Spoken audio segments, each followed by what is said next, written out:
लय मोठा हिस्सा झाला भाऊ आपला. काय झालं सांग. अरे मी ना बार मध्ये गेलो होतो का आम्हाला, पण माझ्या मित्रानं ना नेमकीच मुस्कटात आणली माझ्या. हा का ते आरती जाऊ दे. अरे मला ते माझं सामान सोडून गेलं किती दिवस तुला माहिती का सामान मावलं ते सोडून गेलं आहे आणि वरतून तिचा लवर आहे ना तो तिकडून आलाय मरळ वरतून इथे. मग रे भावा त्या दिवशी महाराज धमकी देत होता मला. मी त्याला ना आता हाणणार आहे. मला जे होईल ते मी मरल नाही तर तो मरल भावा. मी त्याला हाणणार आहे. सांग ना मग कोणचा आहे तो, चल त्याच्याकडे जाऊ. काय नाही तो आहे पण त्याने पोरं घेऊन येईल तो नाही येईल. मी आहे ना तुझ्या साथ. हा चल चाल मग. दाखवतो त्यांनी ते दोन पोरं मी घेऊन घाबरत नाही भाऊ कोणाला. आज हाणल्याशिवाय जायचंच नाही. तेव्हा तिथे बसेल तेव्हा तू हेच होता का? हा येतो आता का रे तो कांचळा धानो का? कधी रे कुठं अरे, त्या पोरीवर मॅटर केला तू बँक. थांब तू थांब मा भावाला फोन करतो. तू काल कर घरचे धरले. थांब तू दम काढ. मा भावालाच फोन लाव तुम्ही. लाव लय लाडत के. हा थांब तू पण आवाज कर.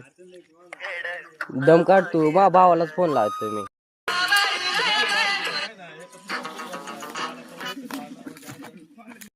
हॅलो हा बोल ना. अरे भाऊ पाटक्यात या ना. ये पोर मा गच्ची बिच्ची दर राहिली इकडं मॅटर व्हायला आहे. मॅटर झालंय का? हा या ना पाटक्यात. आलो थांब 5 मिनिटात. हा पाटक्यात ये. अरे भावाचं मॅटर झालं, जायचं का? चल.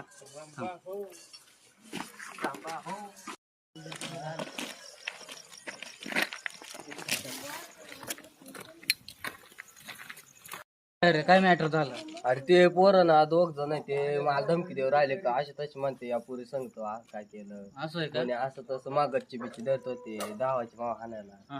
हा कोण आहे त्याला पुढं का नंबर? काय काय करणार सांग बरं. थांब हा.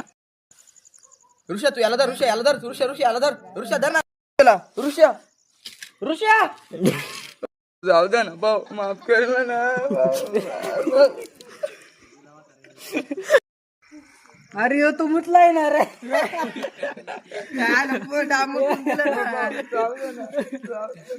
जाऊ दे ना आता परत त्याचं नाव नाही घेणार.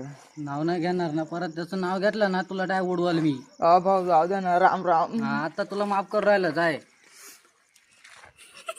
अरे भाऊ तू नव्हता धावलं पावर करत होते. मा डागरची बिच्ची धरली होती माहिती का? आता पावर पाहिली ना कशी माझी. आता पावर कशी आहे आपली. हा 10 वाटायचे मला गच्ची बिच्ची धरून धमकी. तू इकडं बसेल का रे? कोण आला रे? कावर पळून आला तू सांग.